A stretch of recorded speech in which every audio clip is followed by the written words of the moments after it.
ही माझ्या लाईफमधली फर्स्ट गंगा आरती आणि first always special आणि अविस्मरणीय असतं. मी ऋषिकेशमध्ये रामझुला क्रॉस करून धावत पळत संध्याकाळच्या 5:30 वाजता परमार्थ निकेतन आश्रमात गेले. कारण गंगा आरतीसाठी पुढची जागा पकडणं एक मोठं टास्क असतो. तिथे गेल्यावर आपली सगळ्यात पहिली नजर पडते ती शंकराच्या मूर्तीवर आणि त्या मूर्तीला बघितल्यावर आपण सगळं विसरून जातो. शांत बसलेला शंकर आणि जोरजोरात वाहणारी गंगा.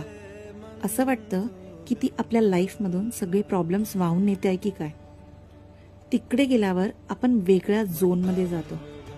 एखादी जागा आपल्याला खूप काही शिकून जाते. त्या जागेत एवढा जास्त पॉझिटिव्ह ऑरा आहे की तो सगळ्यांनी एक्सपिरियन्स केला पाहिजे. तिकडे चालणारं ते भजन आणि ऑपोजिट साईडला चालणारी आरती खरंच डिफरंट फिलिंग आहे. इकडे आला की तुम्ही पण नक्की